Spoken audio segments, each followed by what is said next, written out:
Hai, Assalamualaikum warahmatullahi wabarakatuh. Bertemu lagi dengan saya, Dewi Nurlaksmi Astuti Ningtyas, calon guru penggerak Angkatan 9 dari Kabupaten Kendal. Kali ini, saya akan menyampaikan tentang aksi nyata yang sudah saya lakukan pada tanggal 18 Oktober tahun 2023 tentang implementasi budaya positif di sekolah dan rumah demi terwujudnya karakter murid sesuai profil pelajar Pancasila. Berikut adalah rancangan tindakan untuk aksi nyata yang saya lakukan.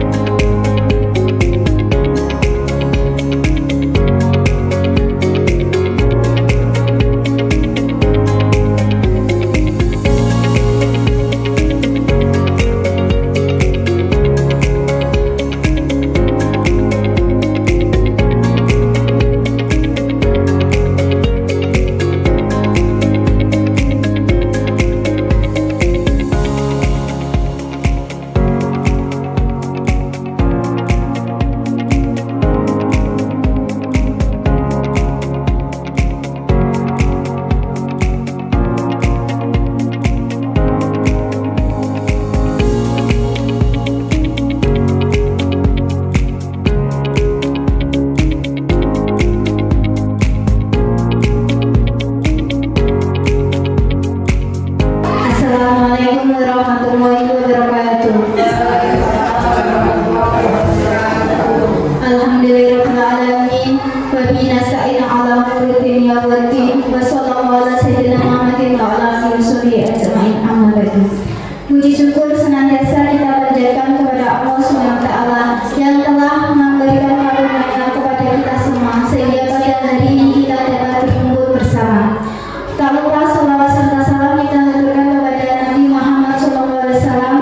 Semoga kita mendapatkan syafaatnya besok di yaumul qiyamah. Amin amin ya rabbal alamin.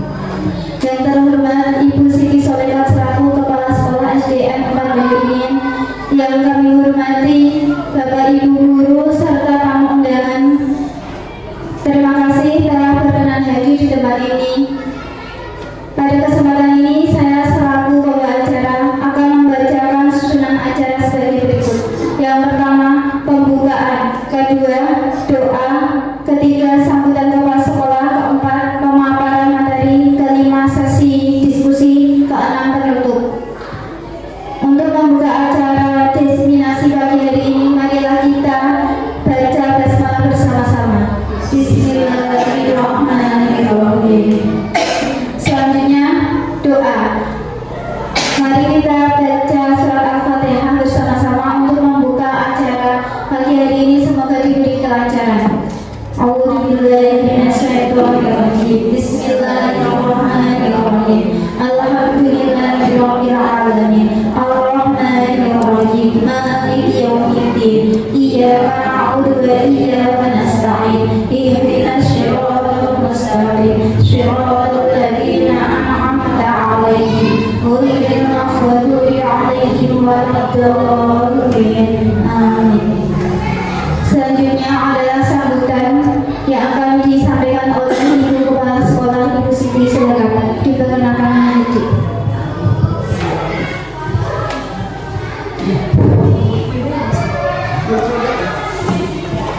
Terima kasih kepada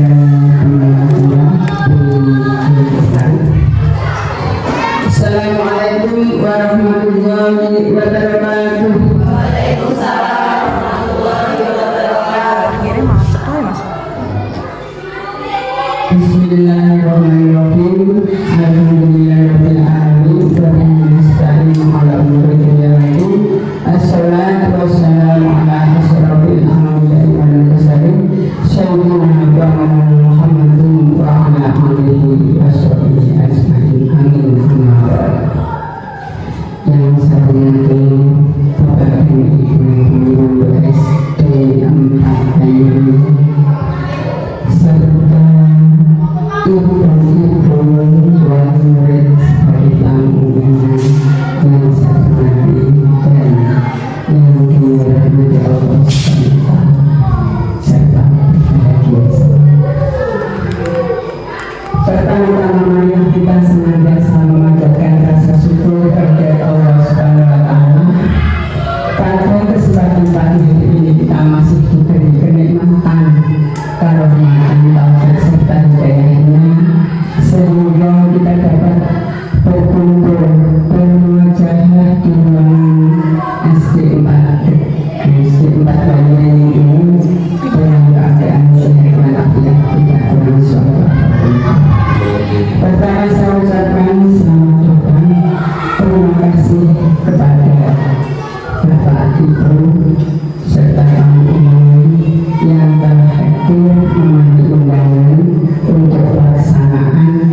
resmi, yaitu sebagai calon guru penggerak.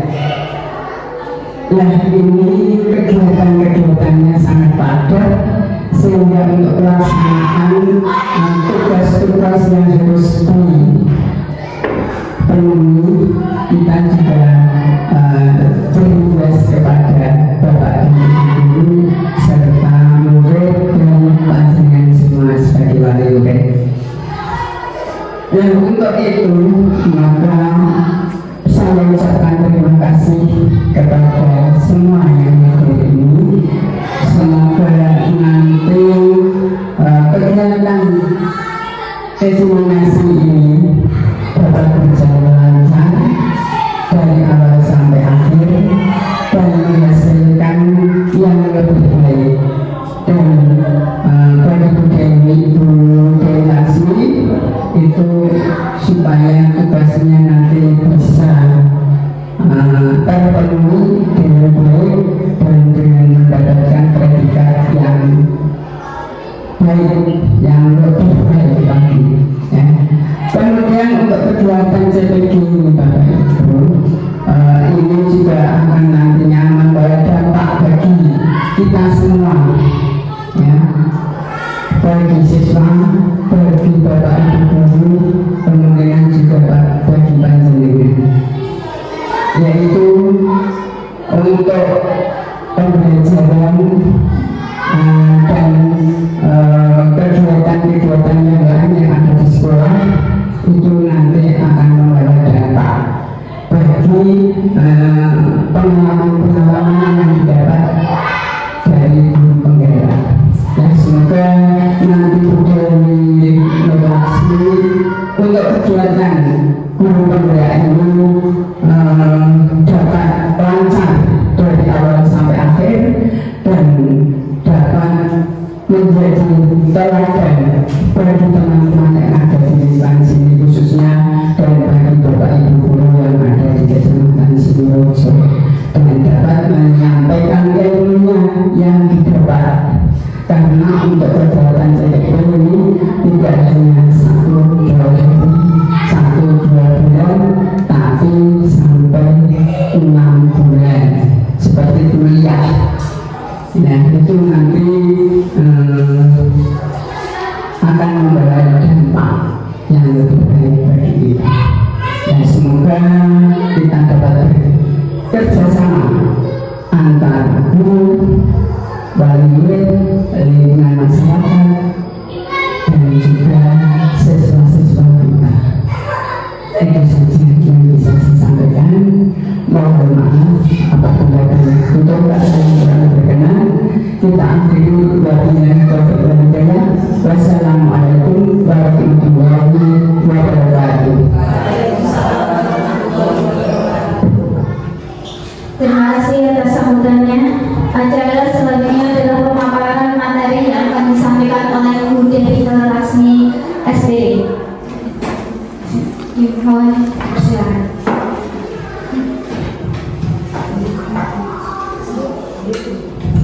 Assalamualaikum warahmatullahi wabarakatuh. Yang terhormat Ibu Siti Soleha selaku Kepala Sekolah, yang saya hormati seluruh jajaran guru SDN Parahyangan, dan yang saya hormati serta saya sayangi seluruh wali murid yang telah bersedia untuk memenuhi undangan saya. Saya sedikit menceritakan latar belakang apa sih guru penggerak itu. Jadi guru penggerak itu Bapak Ibu adalah program dari kementerian, begitu. Kita diseleksi oleh pusat langsung, oleh kementerian. Jadi guru penggerak ini saya mendaftar itu tahun lalu, Ibu-ibu, Bapak Ibu, dan Bapak Ibu. Saya sudah melalui beberapa tahap seleksi dan alhamdulillah lolos untuk mengikuti pendidikan guru penggerak. Guru penggerak ini nantinya diharapkan dapat membawa perubahan baik untuk sekolah, untuk kelas, untuk sekolah, dan untuk lingkungan masyarakat dalam artian wali murid dan juga untuk komunitas praktisi yang ada di luar sekolah. Contohnya seperti kakak Kimi, ibunya Cinta itu Mbak Titik Samuderso, kalau setiap mengikuti kegiatan apa itu kalau mereka IGTKI, IGTKI kalau di SD itu KKG. Nah itu alhamdulillah saya sudah menerapkan peran saya sebagai seorang guru penggerak, pembawa perubahan baik di sekolah maupun juga di luar sekolah. Kalau di sekolah yang saya perubahannya tolong deh ibu-ibu, karena deh besok mbak deh dalam artian kondisi kita itu yang terbatas. Jadi sedikit demi sedikit insya Allah Bu Siti mendahului saya, mbak sekolah diperbaiki, mbak sekolah ditingkatkan. Kita mulai dulu dari sarana dan prasarana terlebih dahulu, tentunya dengan bantuan panjenengan semua. Ini kemarin anak-anak ngecek sendiri ibu-ibu, jadi kalau pakai celoret, pakai namanya warna racun yang sewu, ini juga dari anak-anak milih warnanya sendiri. Kaitannya dengan apa? Menumbuhkan lingkungan yang aman, nyaman, dan menyenangkan untuk anak-anak. Kenapa kok meja ini yang bicara dulu tidak keluar-keluar begitu? Karena memang meja ini tadinya penuh dengan tip X, ibu-ibu. Jadi kalau belajar, kok lingkungannya, maksudnya mejanya atau apapun itu kok agak kotor, itu sepertinya kurang menumbuhkan motivasi anak. Jadi kita perlahan-lahan dengan bantuan panjenengan semua, insya Allah akan ada perubahan yang baik di sekolah ini. Semoga saja diikuti dengan prestasi anak-anak nantinya.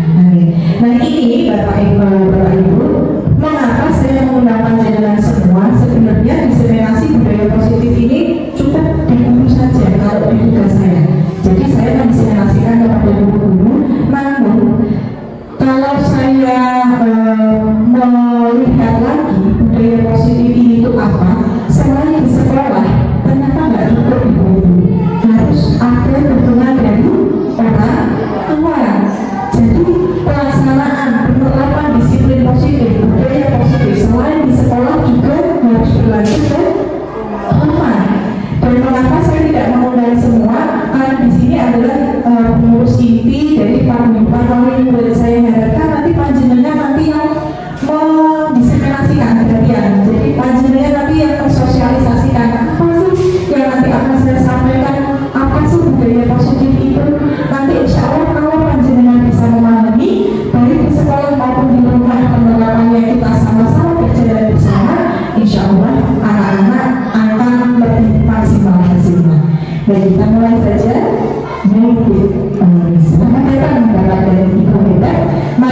yang umum saja yang ada di rumah panjenengan. Misalnya, menghormati orang tua, saling mungkin. Ingat peraturan yang ada di rumahnya Cinta itu juga berlaku di rumah panjenengan semua, dan berlaku di sekolah. Menghormati orang tua. Saat di sekolah, anak-anak itu menganggap kami guru-gurunya adalah orang tua. Di rumah kembali lagi panjenengan menjadi orang tua. Jadi yang dimaksud dengan keyakinan universal itu adalah nilai-nilai yang bisa diterima secara umum. Dan kebiasaan-kebiasaan baik di sekolah yang berpihak pada murid agar murid dapat berkembang menjadi pribadi yang memiliki karakter profil pelajar Pancasila. Perlu saya singgung Bapak Ibu, karakter profil pelajar Pancasila itu ada 6 dimensi dulu, itu ada di belakang kalau mau bersama. Yang pertama itu beriman, bertakwa kepada Tuhan yang Maha Esa dan berakhlak mulia. Jadi intinya kaitannya dengan akhlak seseorang. Lalu yang kedua berkebinekaan global, intinya menerima perbedaan. Oke. Lalu bernalar kritis, intinya anak-anak diminta untuk memiliki penalaran kritis, pemikiran yang kritis. Maka tidak serta-merta menerima perlakuan misalnya saya anak-anak menerima saja, tidak boleh saat ini harus kritis. Tidak boleh sama saya, tidak main tangannya sama saya, tapi saya tidak ngapa-ngapain misalnya seperti itu. Harus bisa bernalar kritis. Lalu mandiri, sudah jelas kalau mandiri, berkarya dan juga kreatif. Itu adalah karakter profil pelajar Pancasila yang akan coba kita kembangkan di anak-anak kita. Lalu budaya positif diawali dengan perubahan paradigma tentang teori kontrol diri. Dulu saya akan menceritakan satu kasus. Kasus satu. Ada seorang anak, misalnya saya contohkan siapa ini? Bukis ya, coba. Bukis di rumah, dia memecahkan gelas. Lalu ibunya Bukis tiba-tiba marah. Kamu kenapa kamu? Memecahkan gelas? Maaf, sedikit. Pokoknya kamu harus memecahkan sekali. Kamu bagaimana gelas pecahkan? Lagi. Sebagian itu biasa ada. Nah, lalu ada kasus yang kedua.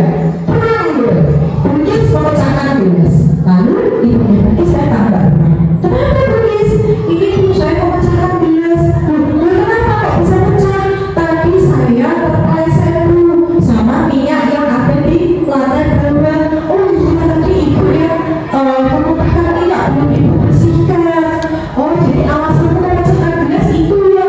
Nggak apa-apa, udah nggak usah sedih. Hati-hati, nanti pecahan gelasnya terinjak oleh kamu. Pelan-pelan, ya tuh. Nah, lain kali begini, coba lain kali kamu hati-hati. Walaupun kamu terpleset minyak, walaupun di luar biasanya itu, kamu harus lebih hati-hati. Ketika kamu berjalan, jalan sama, mereka hati misalnya seperti itu. Lalu setelah itu kira-kira ini, kalau kamu mau pecahkan gelas, dan ibu mau menumpahkan minyak, kira-kira apa yang bisa kita lakukan supaya kesalahan kita tidak terjadi di masa depan. Ya Bu, mari saya bersihkan dan saya akan lebih hati-hati ketika memegang gelas kaca misalnya. Ya ibu pun juga seperti itu, ibu akan hati-hati kalau memasak supaya minyaknya tidak tumpah lagi. Dari kasus 1 dan kasus 2, kira-kira yang menimbulkan pemikiran anak untuk tidak melakukan kesalahan lagi akibat dari keyakinan diri sendiri, motivasi, keinginan dari diri sendiri itu yang kasus 1 dan kasus 2 itu. Kasus 1 dia tidak akan mengulangi, tetapi dia karena apa penyebabnya tidak mau mengulangi itu? Takut beneran ada campur tangan orang lain, ada motivasi eksternal dari luar, dia tidak muncul dari dirinya sendiri, takut. Bukan dengan kasus kedua, dia akan berpikir, oh, nah aku nenek, aku mau nenek, nah aku hati-hati gelasnya nanti pecah karena saya terjatuh. Maka lain kali saya akan mempelajari kesalahan saya dan akan tidak mengulangi lagi. Itu berbeda. Jadi yang dimaksud dengan gaya itu seperti itu. Sesuatu yang muncul dalam dirinya sendiri, yakin bahwa itu salah dan tidak akan mengulangi kesalahan yang sama. Nah, lanjut konsep budaya positif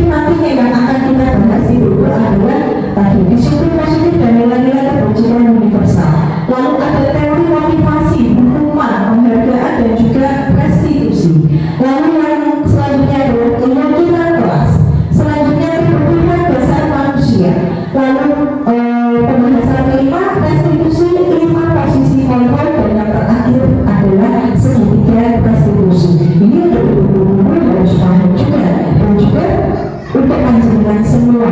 Walaupun ini sebenarnya materi untuk guru, tetapi seperti yang sudah saya sampaikan, panjenengan juga harus paham dan mengamalkan di sekolah supaya ada berkelanjutan.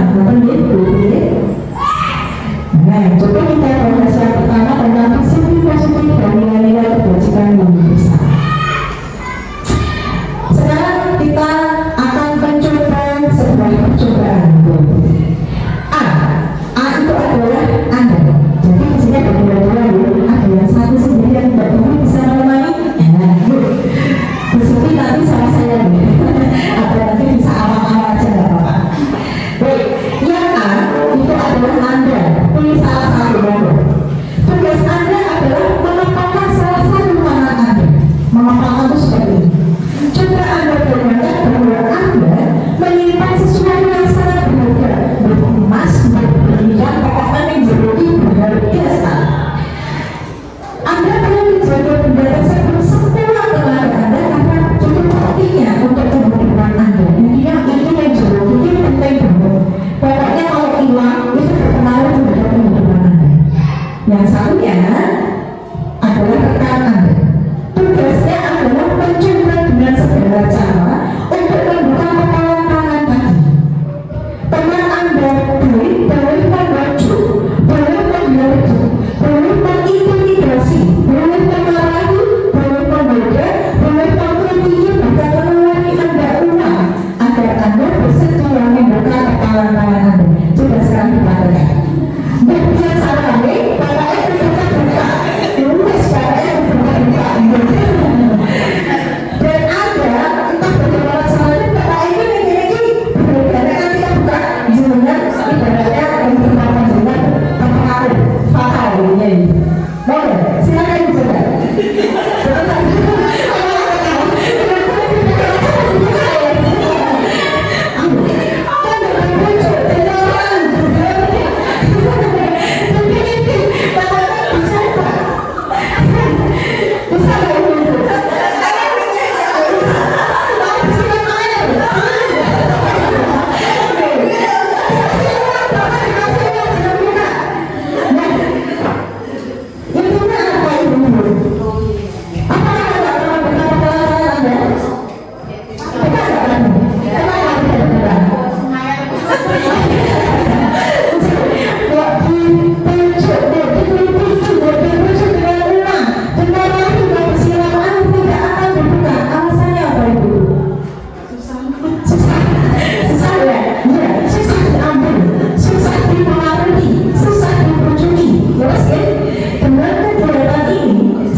Dan yang lebih nyata lagi di rumah ibu-ibu.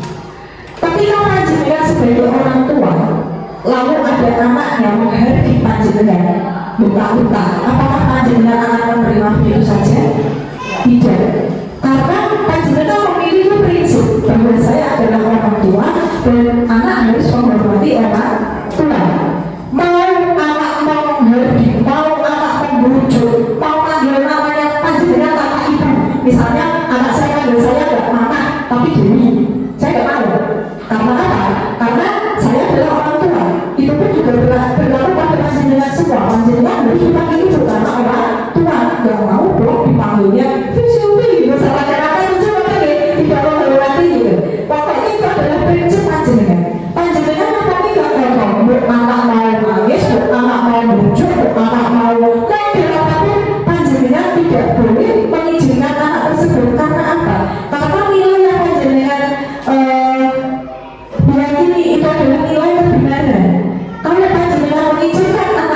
panjenengan melakukan kesalahan yang notabene kesalahan itu adalah suatu kesalahan yang fatal dan berpengaruh pada kehidupan panjenengan, tentu panjenengan tidak akan mau.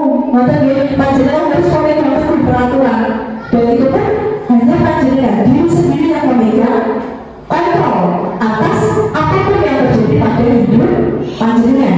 Begitu juga dengan anak ibu-ibu, diajarkan dari sekarang. Anak-anak itu harus tahu. Sekarang banyak kejadian bunuh diri, ibu-ibu anak SD loncat dari gedung lantainya lantai 4, saya yakin anak tersebut tidak ada keterbukaan dengan orang tua. Mahasiswa UNES bunuh diri meninggalkan surat untuk ibunya, itu dekat kelihatannya, tetapi ada yang tidak terbuka dengan orang tuanya. Punya masalah apa? Kita selalu orang tua, kita selalu guru. Intinya kamu harus gini, kamu harus gini. Anak melakukan salah nggak mau tahu, pokoknya kamu harus gini. Anak-anak akan stres ibu-ibu. Ajarkan mulai dari sekarang, dia memiliki nilai diri yang bisa dikontrol. Contoh, ketika di sekolah di kelas misalnya, ajarkan anak-anak untuk memiliki keyakinan bahwa tidak ada orang lain yang bisa membuli dia. Ajarkan dari rumah ibu-ibu terus terang, karena kejadian pembulian ini adalah kejadian yang sangat banyak terjadi di Indonesia dan berakibatnya buruk. Ada yang pernah mendengar malah dicolok sama tusuk apa sih ya, tusuk cilok apa sampai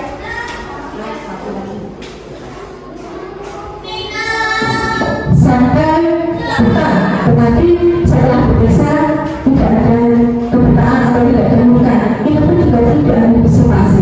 Jadi pernah bertanya, perlunya mah dijauhi bukan caranya, kamu mau dipukul, jangan mau, laporkan terbunuh. Kali itu di rumah, dan begitu di sekolah, kami pun sebagai guru juga melanjutkan anak-anak, kamu kalau dibunuh saat jam istirahat misalnya, ketika dibunuh tidak ada di luar atau sedang di kantor karena pekerjaan, ketika kamu dibunuh sama kamu dilukai uang, jangan mau, laporkan pada ibu guru. Beri keyakinan itu dulu. Nah itu sesuai dengan yang tadi kita coba. Mau anak mau dibunuh, mau anak mau minta uang, sudah anaknya yang berburu tak jauh, tak cepat membuat. Ini kan, malah berbuat apapun anak akan memegang prinsip. Kalau cuma akan di sekolah tidak akan berhasil begitu. Tetapi harus ada keyakinan dari rumah terlebih dahulu. Ojo kemudian naik sekolah lebih dahulu, naik rumah nanti coba cerita sama ibu. Di sekolah pun juga nanti gurunya pasti akan ibaratnya mencari siapa yang salah. Tidak terus kamu dimarahi, tidak akan dicari siapa yang salah. Jadi begitu kita harus menanamkan nilai diri kepada anak. Untuk menciptakan budaya positif di sekolah yang berpihak pada murid, tentunya hal ini diawali dengan merubah cara pandang kita akan murid itu sendiri. Teori manual dapat digunakan guru ketika menghadapi murid. Jadi seperti yang saya contohkan, kasusnya bukan kasus lain, itu terjadi di rumah tadi. Terjadi di sekolah misalnya, ketika anak-anak terlambat atau baru pertama, kemudian namanya, kamu kenapa terlambat? Nggak apa-apa, buat lari dulu ke lapangan. Benar, kasus kedua, menanyai apa yang menghadapi anak-anak seperti yang tadi seperti saya contohkan bungkus dengan Mbak Ruh. Itu pasti nanti dampaknya ke anak untuk tidak mengulangi kesalahan yang sama, itu akan berdampak pada kasus kedua dan kedua. Memang tidak seketika anak itu akan berubah. Tidak akan seketika anak itu berubah, tetapi pelan-pelan kita menumbuhkan yang namanya teori bela diri itu dari dalam diri siswa, dampaknya akan panjang. Kemudian dengan kita menangani anak-anak akan berhenti di saat itu juga, tapi dalam jangka waktu pendek. Percayalah ibu-ibu, ketika panjenengan marahin anak tidak sholat di sekolah misalnya juga ada kebiasaan anak-anak tidak sholat tapi dimarahi kok, anak-anak tidak akan tahu kesalahannya di mana. Beda dengan panjenengan mendekati secara personal, bicara dari hati ke hati seperti tadi Bro dan Bilkis, itu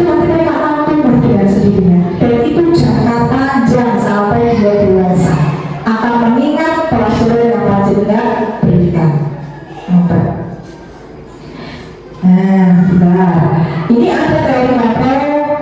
Wah, tidak bisa keluar gambarnya ibu. Nah,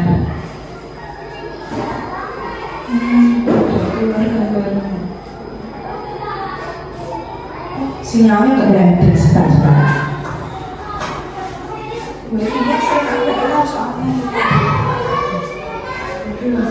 Iya, memang apa namanya ya?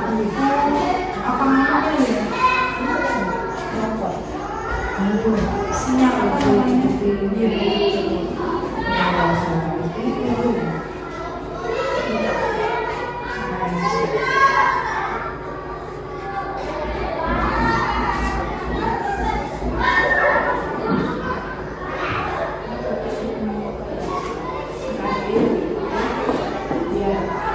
jelas tentang teori kontrol.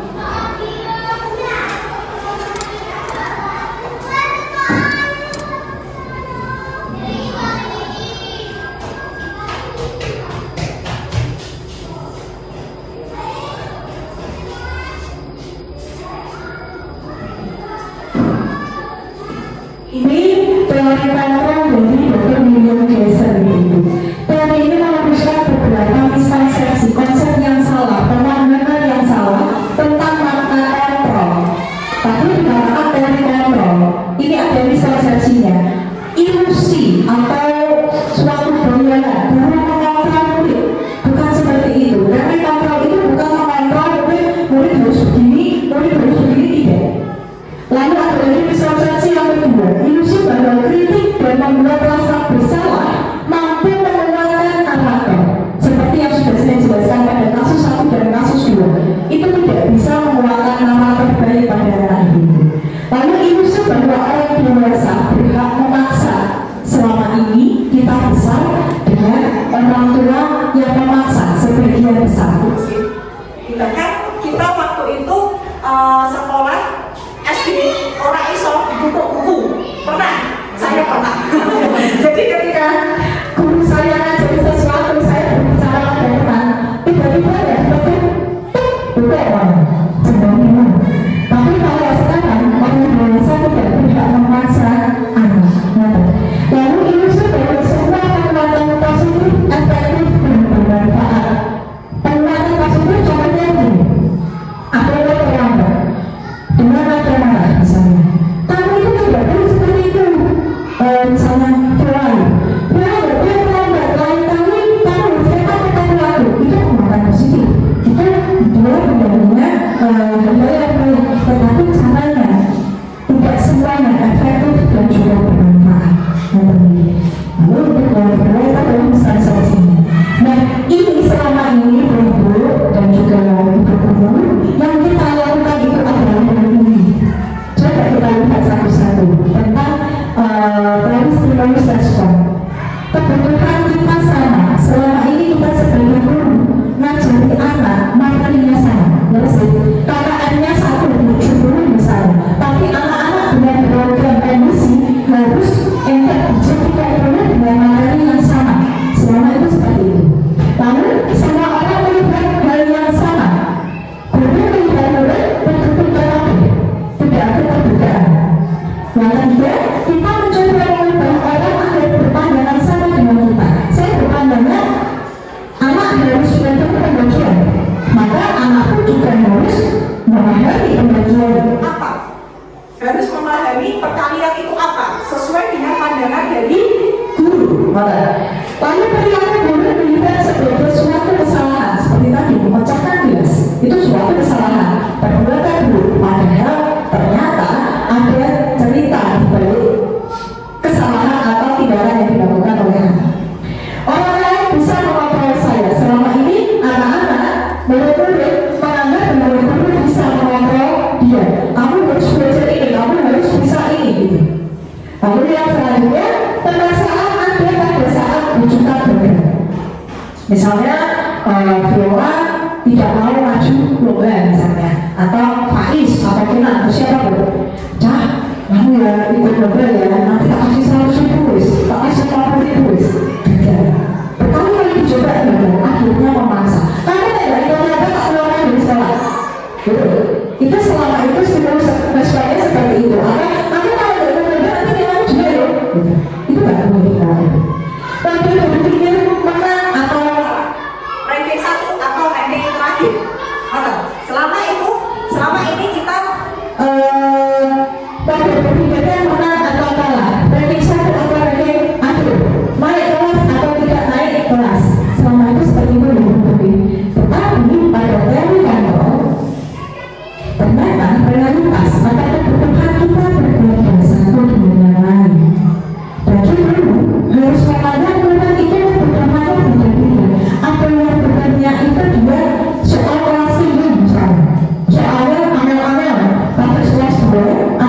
Faiz dengan yang lainnya. Faiz itu berbeda untuk soal sekarang loh jurusannya itu jangan juga.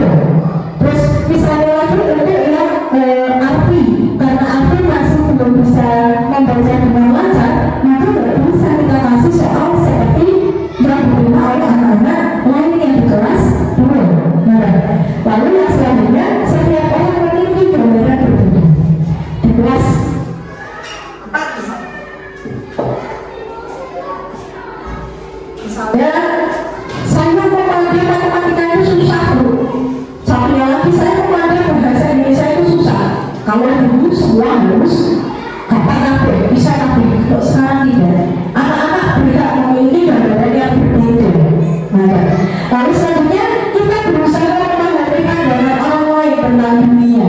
Jangan menghakimi tetapi memahami.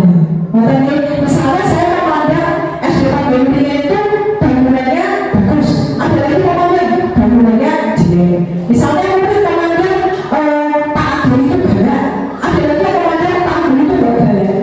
Nah itu kita harus memahami siapapun yang memandang Pak Ageng ya, itu berarti pernah dimarahin Pak Ageng misalnya seperti itu. Dimarahin kenapa? Karena ternyata pernah melakukan kesalahan. Ditegur sedikit badan ini galak, padahal tidak. Nah ini guru juga harus memandang pandangan murid-murid. Semua perilaku memiliki tujuan. Seperti tadi Bu, ketika ada anak terlambat, perilaku itu terlambat pasti memiliki tujuan. Tujuannya apa? Misalnya begini, ketika anak melakukan kesalahan datang terlambat, dia itu sebenarnya sudah bangun pagi tapi sampai belum. Nah, dia memiliki tujuan tetap berangkat ke sekolah. Tetapi bagi guru yang tidak memahami, bagi guru yang tidak melakukan judgment, menghakimi bahwa semua perilaku guru itu adalah kesalahan, maka anak tersebut akan merasa minder, anak tersebut akan kecil hati, tidak akan memperbaiki kesalahan dari dirinya sendiri. Sehingga kita harus memahami perilaku, semua perilaku baik buruk itu memiliki tujuan. Kita harus tahu tujuannya itu apa. Ada orang yang mencuri, itu tujuannya apa misalnya? Ada orang yang misalnya terkumpul anak, murid misalnya, murid A terkumpul murid B. Seperti guru yang baik tidak boleh menjudge murid lain. Tidak boleh itu. Kita harus memahami tujuannya itu apa kok. Tapi anak itu apa tujuannya? Nah, ya. Lalu setelah kita memahami tujuan tadi akan beralih ke sini. Hanya Anda yang bisa mengontrol diri Anda. Anda tidak bisa memaksa seseorang untuk melakukan apapun yang mereka jelas belum tentu untuk sana. Lalu telah berhasil dan konsensus menciptakan pilihan-pilihan baru. Bagaimana bagi anak yang tidak mau maju?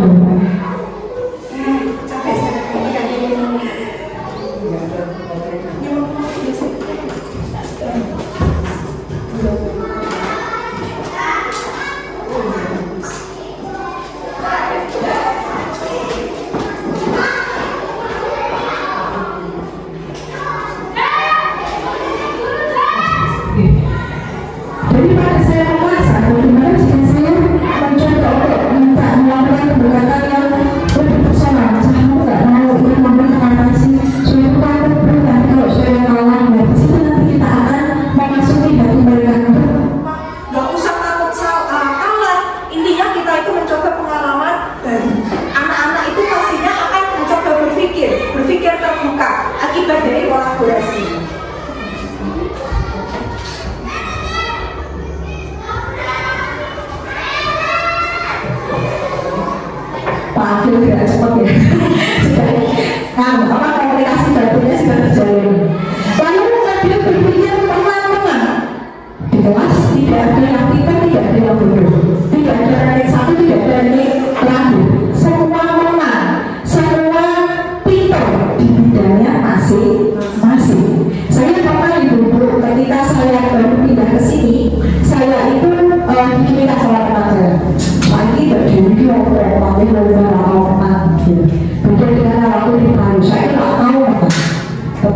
katakan saya.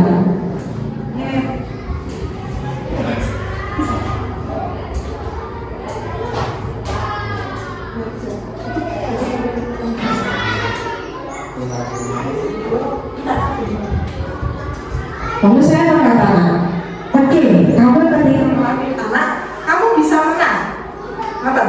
Tapi di sini saya mencoba merubah sesuatu. Saya menang ketika anak-anak misalnya sudah berpakaian seragam teratur, sudah misalnya membuat pojok baca. Itu adalah kemenangan bagi saya. Itu adalah perubahan baik yang saya lakukan di sekolah. Apakah di sekolahmu sudah? Belum, Mbak. Aku belum aku latih lomba terus. Nah, kita itu menang di bidang kita masing-masing. Jadi jangan mencoba untuk membandingkan diri kita dengan orang lain. Jangan membandingkan orang lain dengan orang lain. Intinya semua itu sama-sama menang. Betul ya?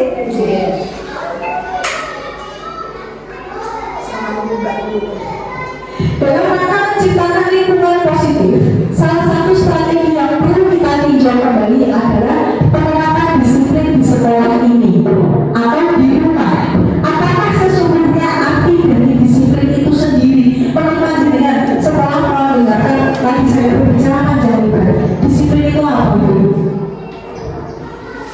Disiplin itu apa itu?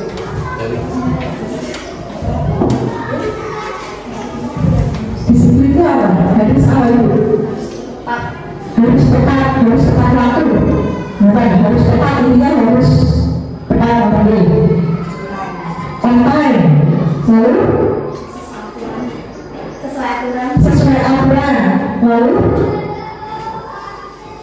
Ada lagi, disiplin itu apa? PKN itu anggap mana lagi? PKN harus sesuai aturan. Intinya seperti itu. Disiplin menurut panjang. Nah, disiplin positif sesuatu yang dilakukan seseorang pada orang lain untuk mendapatkan kepatuhan. Intinya, apapun yang kita lakukan, disiplin itu menuntut suatu kepatuhan, mematuhi peraturan, mematuhi apapun yang kita sepakati bersama. Contoh misalnya tepat misalnya tepat waktu, ada tugas yang tepat diselesaikan.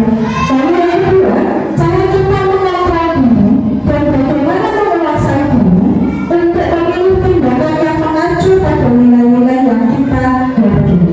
Disiplin positif itu intinya kita mengatur diri sendiri supaya kita itu on time, kita itu melakukan tindakan yang mengacu pada nilai-nilai yang kita yakini. Dan sesuatu yang kita lakukan pada diri dan juga anak kita untuk mendapatkan kepatuhan. Tetapi sekali lagi disiplin itu perlu kita ubah cara pandangnya menjadi disiplin yang lebih positif lagi. Dan disiplin positif adalah kalau tadi ini tadi pengertian disiplinnya, lalu disiplin positif itu adalah usaha untuk mengontrol diri dalam memilih tindakan agar dapat mencapai suatu tujuan mulia. Tujuan mulia di sini mengacu pada nilai-nilai kebajikan universal dan memiliki motivasi intrinsik. Maksudnya motivasi intrinsik itu motivasi dari dirinya sendiri. Ketika anak sholat misalnya, sholat di rumah, sholat subuh misalnya, atau ketika sholat dari sekolah, tidak perlu disuruh lagi. Itu pengen kita, pengen kita. Dia harus muncul sadar diri mulai, sadar posisi sadar diri kayak anak menjadi asmara aja. Nah itu. Dan usaha pengembangan diri ini dalam memiliki tindakan mencapai tujuan mulia dan mengacu pada nilai-nilai kebajikan universal seperti yang saya katakan tadi. Anak tidak perlu dilatih di rumah, atau misalnya di suatu sekolah anak tiap saat harus menggunakan kaki bagi kelas benar. Itu bukan nilai-nilai kebajikan universal karena tidak bisa diterima oleh semua. Contohnya tadi sudah ada di Ibu Tuti mengatakan misalnya menghormati orang tua. Jadi tugas kita nanti atau ibu kita bahas.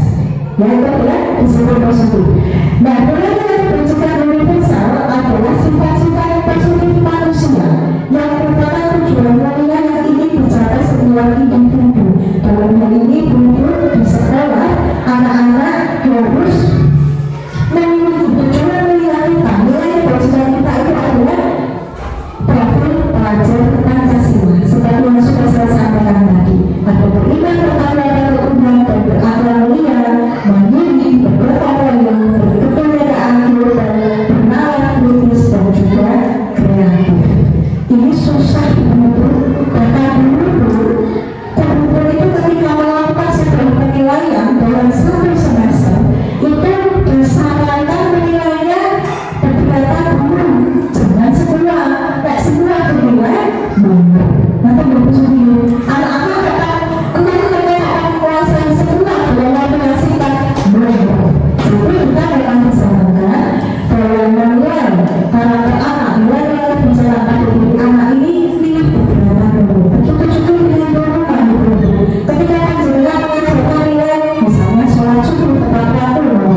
yang akan saya dapatkan. Anak saya contohnya. Nah, berikan dulu ya berbakat. Mama, tapi nanti kamu ya, aku dikasih pernah ya sesuatu tak berlaku apa saja. Itu nanti apa sangat-sangat banyak terjadi ya. Ini nanti saya nanti ya sesuatu berlaku ya mah. Tetapi jika nanti dalam proses itu dia sudah memahami bagaimana dirinya sendiri, dia akan menjadi orang yang seperti apa dia selalu lakukan. Jadi untuk menjadi orang yang mereka ini itu adalah membangun diri sendiri dengan nilai-nilai yang mereka percaya. Ketika mereka mengatakan begini dulu ya, berapa dan juga tidak ada kata-kata aku nanti orang itu juga orang dan betul aku bisa marah. Sehingga aku nanti mau disuruh juga karena nanti mesti kembali oleh aku. Jadi intinya kita itu menimbulkan motivasi intrinsik. Saya akan melakukan apa yang untuk membantu ibu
Hubungan. Terus membersihkan coretan yang dibuatnya dengan checklist. Konsekuensi. Nanti diminta agar push up 15 kali karena tidak akan menggunakan masker ke sekolah. Hubungan. Menggantikan kertas bersama yang telah dicoret-coret. Konsekuensi. Coba dikalikan.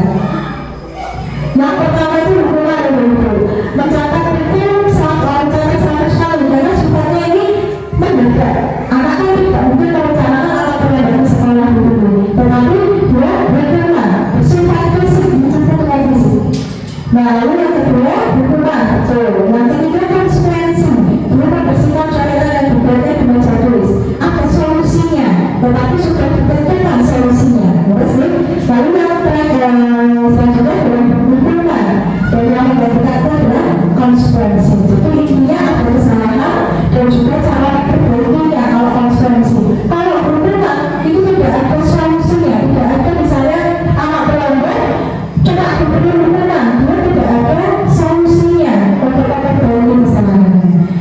Ada lagi begitu. Yang pertama, bercermin dengan dasar dengan bersiap dalam mengobrolnya. Hukuman, membersihkan tumpahan air di meja tulis. Konsekuensi. Ketiga, lari mengelilingi lapangan basket 2 kali karena terlambat. Hukuman, membersihkan busa sekolah tanpa mematahkan pensil kamarnya. Konsekuensi. Berdiri di depan kelas sambil mengangkat kaki satu karena tidak bisa menjawab pertanyaan. Hukuman. Jawab kebaikan. Membersihkan busa yang tidak mematahkan pensil itu adalah hukuman. Karena kan ini membersihkan busa itu kan sifatnya fisik dan tidak memperbaiki kesalahan mematahkan pensil kamarnya. Kecuali meminta anak memberi pensil untuk mengganti pensil kamarnya. Itu konsekuensi. Jadi sifatnya yang tidak menyelesaikan masalah itu adalah hukuman. Lalu keyakinan kelas ibu. Mengapa keyakinan kelas? Mengapa bisa berubah? Bisa berubah dengan keyakinan rumah. Mengapa tidak keyakinan kelas saja? Kenapa? Karena seseorang itu akan bergerak dan bersemangat untuk menjalankan keyakinannya. Daripada hanya sekedar mengikuti serangkaian peraturan tertulis tanpa makna. Daripada saya membuat peraturan. Misalnya ini masuk kelas semuanya akan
kelas. Kita kan banyak satu kalimat tersebut. Ini saya langsung dari alasan saya langsung dari ini kalau kelas saya contohkan tinggal kelas. Nah, betul-betul untuk penjenengan ketahui murid dan juga anak ketika melakukan sebuah kesalahan, melakukan pelanggaran aturan di rumah maupun di sekolah, itu karena ada kebutuhan dasar manusia yang tidak terpenuhi. Apa itu kebutuhan dasar manusia? Ada 5 yang yang pertama, kebutuhan bertahan hidup, penguasaan, kebebasan, kesenangan dan juga cinta dan kasih sayang. Contohnya, saya kasih contoh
Maka dari itu kita guru dan orang tua harus selalu berkolaborasi supaya kita punya kebutuhan dasar manusia pada umumnya.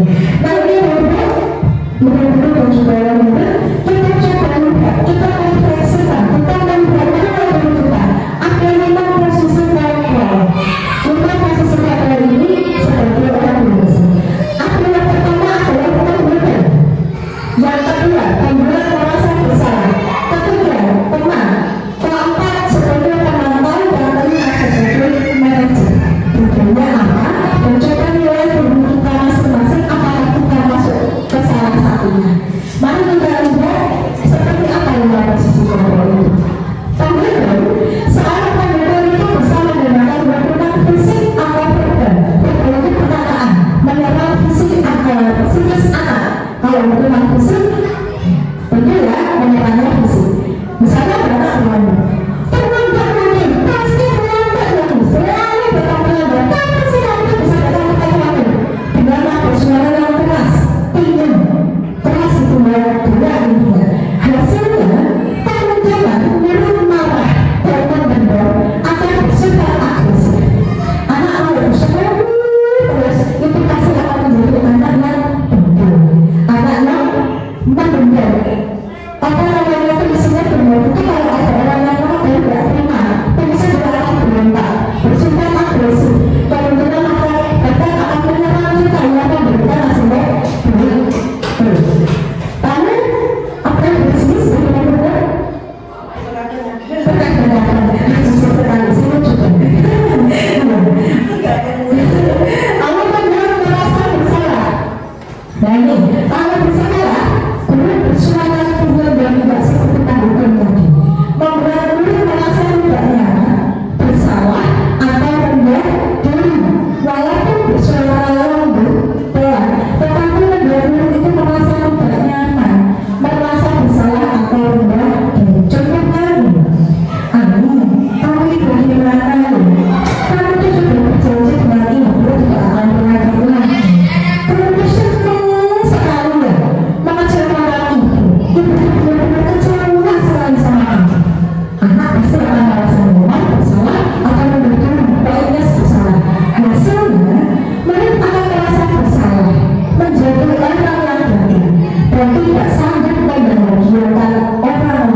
Jadi kalau misalnya kalau seperti enggak, malamnya persilakan begitu. Jadi kita memasukkan masyarakat sehat itu ketika dia sudah tenang.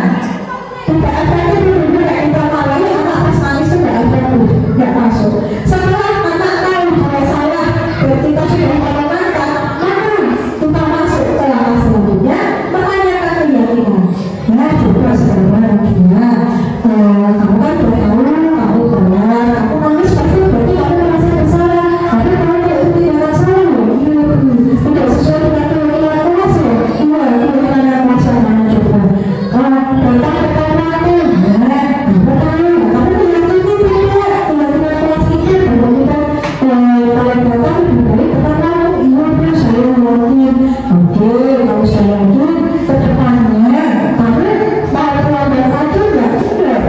Saya pengen jadi orang yang seperti apa? Ya pengen jadi anak yang selalu berangkat tepat waktu. Lalu apa yang bisa kamu lakukan supaya kamu bisa dapat kepadanan? Ya saya malahnya kegiatan itu seperti itu. Langkah-langkah dari sini ke institusi itu seperti itu. Dan sekarang bisa dilakukan dimulai di tahun justru yang ini. Dan ini bercontoh pengalaman yang saya lakukan di rumah. Bisa dipelajari. Waduh, harusnya ada itu ya.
Sebenarnya ada apa?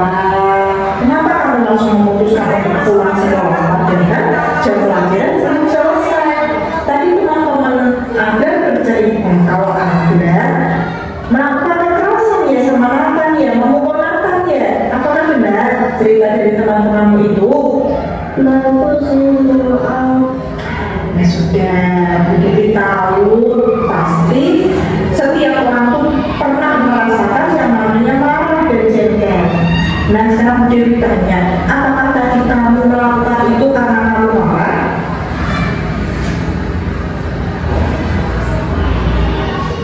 Iya, karena kamu marah, iya. Kenapa? Coba sekarang jelaskan Dewi, kenapa kamu marah? Karena ini tugasmu belum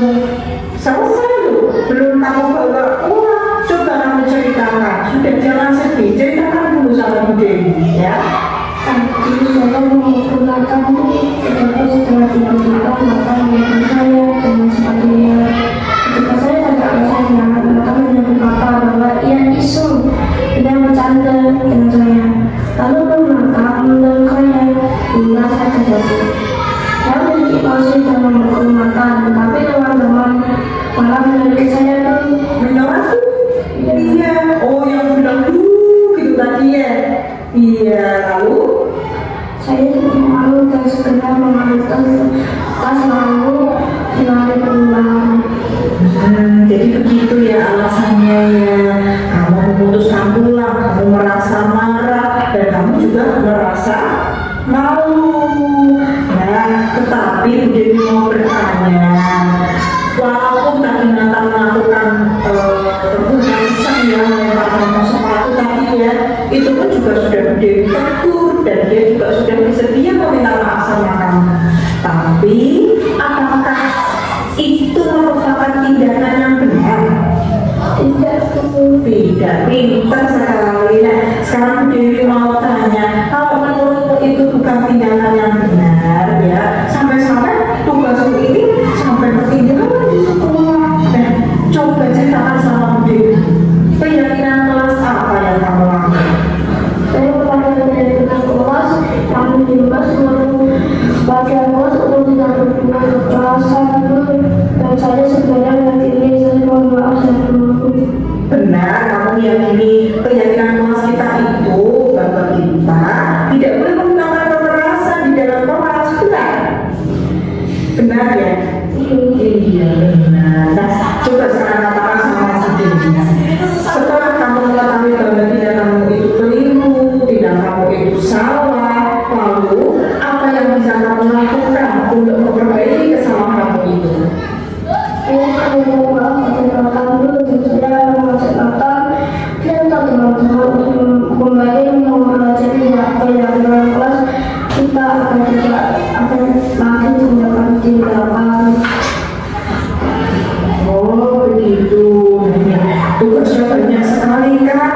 Bahkan aku tahu tadi Bu Dewi tidak diceritakan sama teman-teman, Bu Dewi juga tidak tahu tentang apa. Tugasnya banyak sekali. Ya sudah, sekarang Bu Dewi sudah yakin kalau Deandra itu benar-benar menyesal ya, tidak mau mengulangi lagi perbuatan yang seperti tadi ya, pemukul Nathan ya. Iya. Nah sekarang kalau Deandra sudah yakin 100% berjanji akan meminta maaf dan juga berusaha untuk mempelajari lagi, mengingat-ingat lagi keyakinan kelas yang sudah kamu buat bersama-sama dengan temanmu. Dan semoga saja nanti Deandra juga sudah berdoa, berharap supaya tidak ada lagi kejadian seperti tadi. Alhamdulillah, Bu Dewi sudah lega sekarang, ternyata permasalahannya seperti itu. Baik, sekarang karena Deandra sudah meyakini bahwa Deandra itu melakukan tindakan yang tidak sesuai dengan keyakinan kelas dan berjanji akan memperbaiki kesalahan, Bu Dewi pamit dulu. Ya, kebetulan sekarang sudah jam pulang sekolah, jadi Deandra tidak usah kembali ke sekolah lagi. Tapi besok harus berangkat dan harus meminta maaf kepada Nathan sesuai dengan yang kamu katakan tadi. Oke, tos dulu dong. Nah, luar biasa. Ya sudah, Bu Dewi pamit dulu ya Kak ya. Bu Dewi kembali ke sekolah dulu ya. Iya, salam dulu. Iya, terima kasih.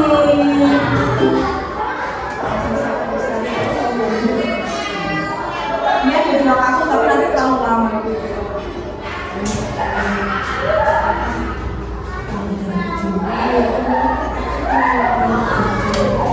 Meyakini tidak dalam hati. Iya,